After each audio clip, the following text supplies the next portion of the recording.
Très souvent, il semble que la méchanceté humaine n'ait pas de limite, et le cas d'aujourd'hui en est justement la preuve. La famille McClure a toujours été problématique, et les sœurs Amanda et Anna, sans mère présente, ont été envoyées à l'adoption alors qu'elles étaient encore enfants après que leur père ait été emprisonné pour un crime sans possibilité de libération sous caution. Mais après avoir purgé une peine de plus d'une décennie, ce père s'est rapproché de ses filles. Et à partir de ce moment-là, une série de faits horribles et répugnants ont commencé à se produire, en plus d'un crime brutal et totalement insensé. L'affaire d'aujourd'hui va parler de la famille McClure, mais en particulier d'Amanda, une femme qui a décidé de mettre fin à la vie de son petit ami pour pouvoir épouser son propre père.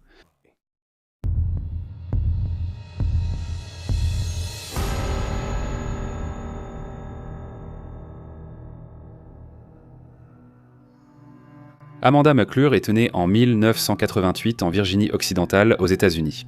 Elle est la fille de Larry McClure et a une sœur d'1 an son aînée appelée Anne-Marie. Larry a élevé seul ses 2 filles pendant des années jusqu'à ce qu'il soit arrêté en juillet 1998 pour agression sexuelle sur mineur. Les détails de ce crime et l'identité de la victime n'ont jamais été révélés.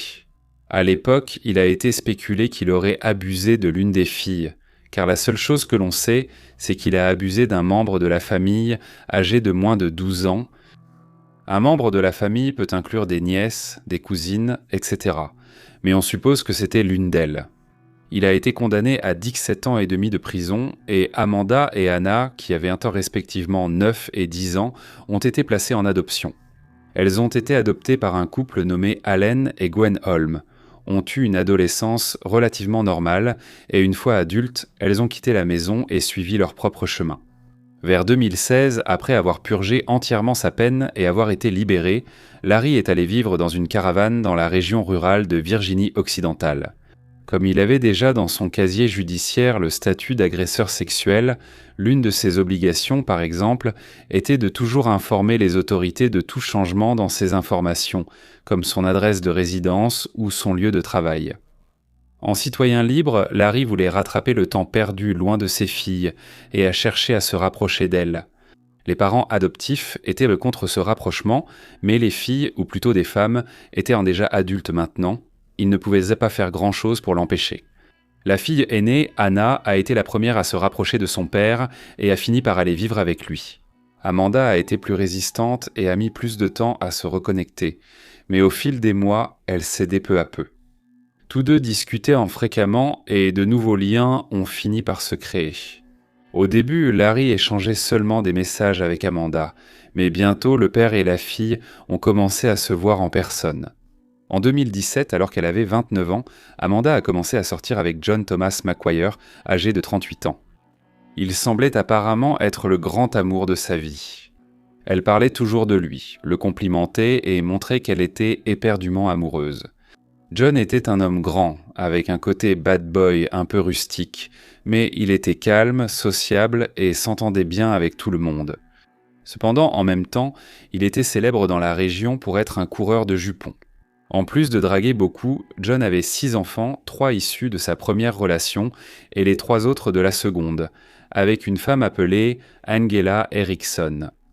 John a toujours été un père présent pour tous ses enfants, il leur donnait tout ce dont ils avaient besoin, dans la mesure de ses moyens, et il restait en contact avec eux très fréquemment. Après peu de temps en couple, Amanda et John ont commencé à vivre ensemble. Ce que peu de gens savaient, c'est que John consommait de la drogue et qu'il avait déjà traversé des difficultés financières et familiales à cause de sa dépendance.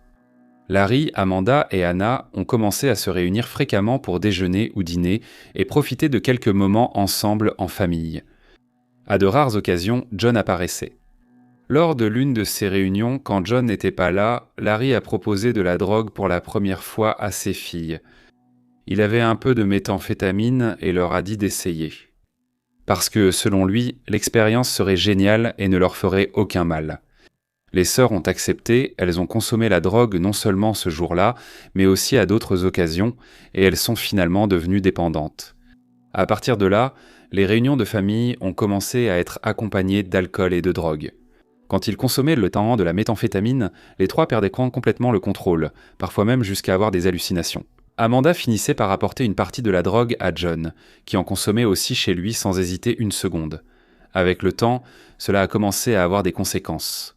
Le couple a perdu son emploi, Amanda n'a pas pu bénéficier de l'assurance chômage parce qu'elle travaillait sans contrat, et John n'a reçu qu'une aide de moins de $200 par semaine.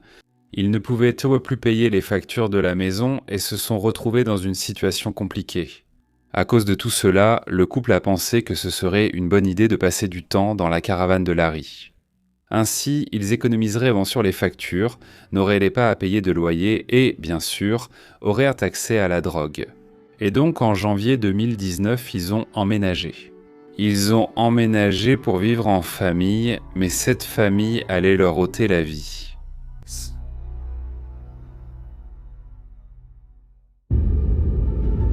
Au cours de la deuxième semaine du séjour du couple, Amanda et John ont eu l'idée de préparer leur propre méthamphétamine. Mais l'idée n'a pas fonctionné, car ils ne savaient pas comment préparer correctement la drogue, qui n'a pas cristallisé et est restée sous forme liquide. Mais au lieu de jeter le liquide, Amanda a tout mis dans quelques petites bouteilles en verre. Dans les jours qui ont suivi, les quatre ont commencé à consommer de plus en plus de drogue et d'alcool, et il y avait peu de moments où quelqu'un était lucide dans cet endroit. Parallèlement, pour aggraver cette cohabitation familiale, Anna a commencé à se sentir attirée par John et vice-versa, et il n'a pas fallu longtemps avant qu'ils ne commencent à avoir une liaison. En général, ils se retrouvaient ensemble lorsque Larry et Amanda étaient absents de la maison où dormait Jean. Amanda ne s'est jamais doutée de rien, mais quelque chose de bien plus répugnant a commencé à se produire dans cette caravane. Larry a commencé à se rapprocher de sa propre fille Amanda avec de mauvaises intentions, et... segundas intenções. Inexplicablement, le père et la fille ont commencé à avoir une liaison. Alors, ce contexte était complètement bizarre. Le père, les filles et le gendre consommaient de la drogue quotidiennement et entretenaient toutes des liaisons en secret. Mais cette routine hallucinante n'a duré que quelques semaines, prenant fin lorsque, mystérieusement, John a disparu. Environ un mois après qu'Amanda et John aient emménagé dans la caravane de Larry, John a cessé de répondre aux messages d'Angela, la mère de ses 3 plus jeunes enfants. Le dernier contact qu'ils avaient eu remonte au début du mois de février, lorsque John lui avait dit qu'il prévoyait un voyage en Alabama pour voir sa mère qui était malade. Mais il n'y est jamais allé. Et en mars, le jour de la fête des mères, il ne l'a même pas appelée. Mais toutes les deux, Angela et sa mère, même si elles trouvaient cela étrange, n'ont pas cherché à en savoir plus pour voir s'il allait bien ou non. Elles savaient que John vivait avec Amanda et pensaient simplement qu'il traversait une mauvaise passe. En juin, pour l'anniversaire des 16 ans de ses enfants, John n'a pas non plus pris contact. Cela a déclenché une alerte dans la famille, car il savait que, quoi qu'il arrive, John prendrait au moins contact avec son fils lors d'une date spéciale, comme il le faisait toujours. Les messages envoyés à John sont restés sans réponse. Son téléphone était resté éteint pendant plusieurs jours. Elle n'avait pas le contact d'Amanda. Alors, inquiète, Angela s'est rendue au commissariat et a signalé la disparition de John.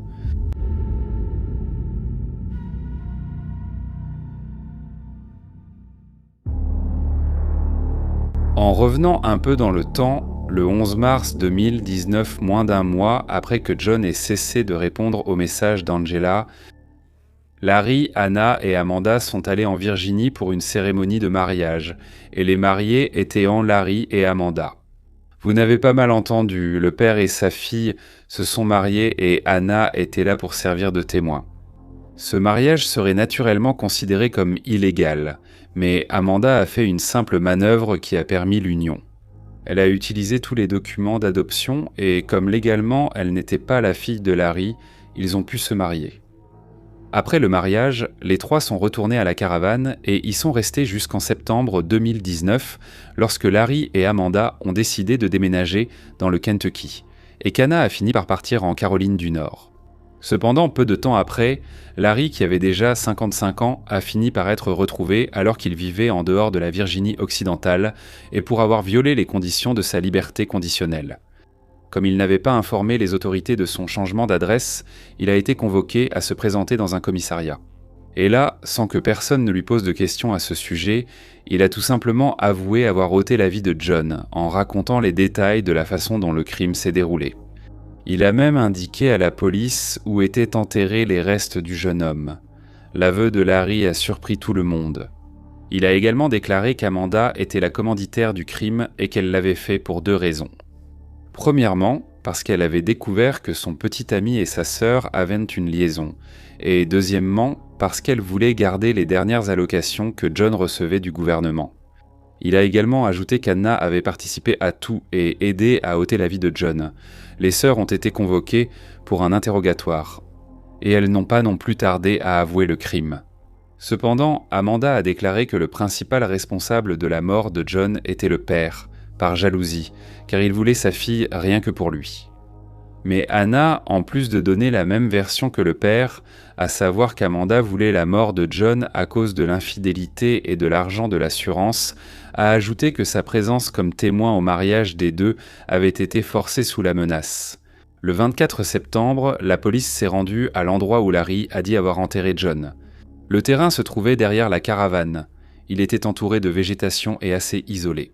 Les restes étaient divisés en plusieurs morceaux et enterrés dans des fosses peu profondes. Le médecin légiste a dit que le corps de John avait des clous et des pieux en bois plantés partout et qu'il était impossible de déterminer la cause du décès. Mais sur la base des témoignages de Larry, Amanda et Anna, les enquêteurs ont retracé une série d'événements terrifiants qui s'étaient produits lors de la dernière réunion de famille où les 4 étaient présents.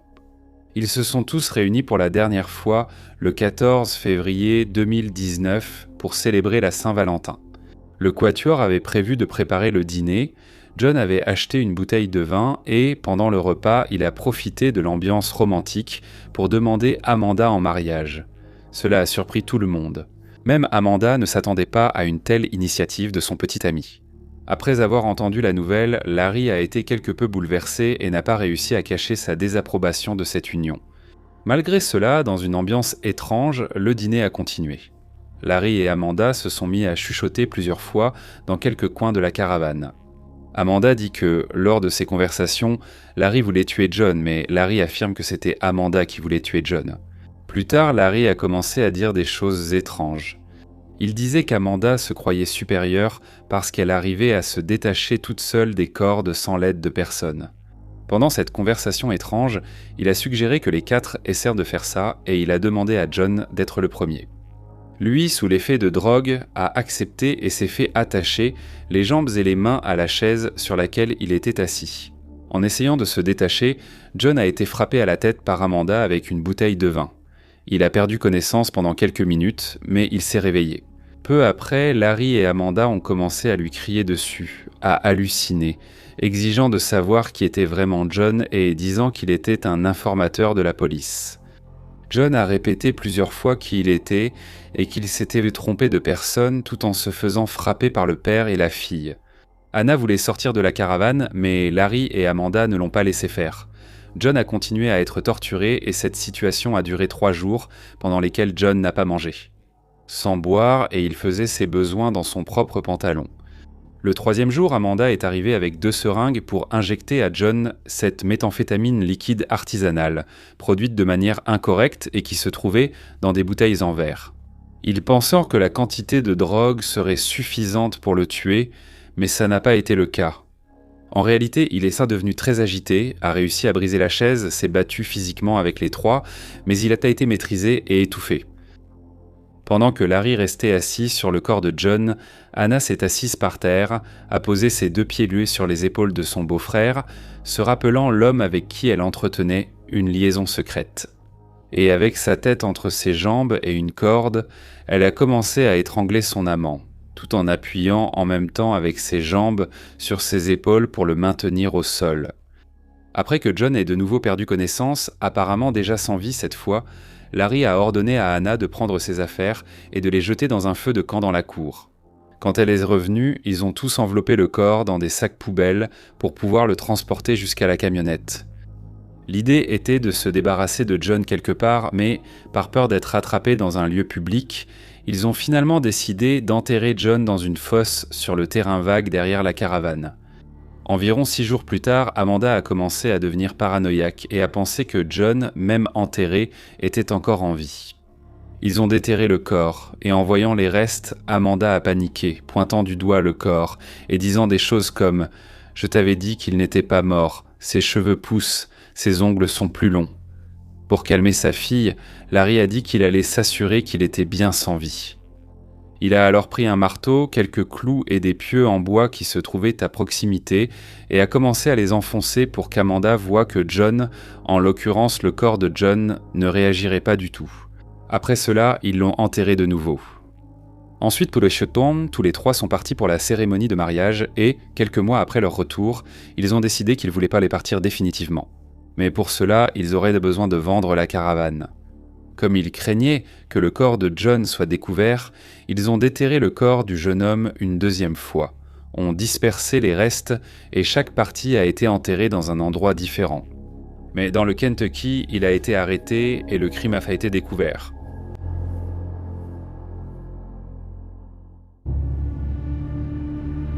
Comme la cause du décès n'a pas pu être confirmée par l'expertise, la police a pris en compte les témoignages pour conclure que John est décédé par suffocation. Cependant, il était difficile de croire à toutes les versions présentées, surtout en ce qui concernait le fait qu'Anna ait été responsable du crime.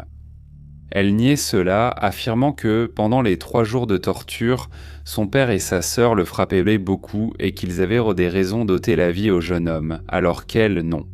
Cette version selon laquelle Anna aurait étouffé John pourrait être une version inventée par les deux, c'est-à-dire Larry et Amanda au cas où ils seraient attrapés. Au final, les 3 ont été inculpés de la même manière, homicide au premier degré et dissimulation de cadavres. Mais tous ont eu des procès séparés. La première audience a été celle d'Amanda et elle a eu lieu en octobre 2020. Après avoir conclu un accord, elle a plaidé coupable de meurtre au second degré, mais a affirmé que Larry était le cerveau du crime, car il était jaloux de John. Le juge de l'affaire a dit à Amanda qu'au vu de toutes les preuves, il ne faisait aucun doute qu'un jury populaire l'aurait reconnu coupable de meurtre au premier degré, ce qui lui aurait valu la prison à perpétuité. Mais en raison de l'accord et de son plaidoyer de culpabilité, elle a été condamnée à 40 ans de prison avec possibilité de libération conditionnelle après 20 ans. En janvier 2021, Anna a également plaidé coupable et a accepté de témoigner contre son père et sa sœur lors des audiences qui étaient encore en cours. Ainsi, elle ne serait accusée que de meurtre au second degré. En mars de la même année, son audience finale a eu lieu et elle a reçu la même peine qu'Amanda. 40 ans de prison avec possibilité de libération conditionnelle après 20 ans. À cette occasion, elle a demandé pardon à la mère de John, qui était présente. Elle a dit qu'elle était sous l'effet de nombreuses drogues lorsque le crime a eu lieu. Quant à Larry, il a renoncé à son droit à une audience par le biais d'une courte lettre. Il a plaidé coupable et a déclaré que le gouvernement ne devrait pas gaspiller d'argent dans un procès inutile. En août 2020, il a été condamné à la prison à perpétuité, sans possibilité de libération conditionnelle.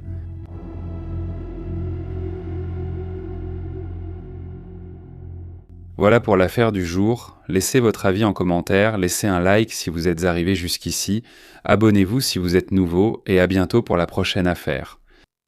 À bientôt.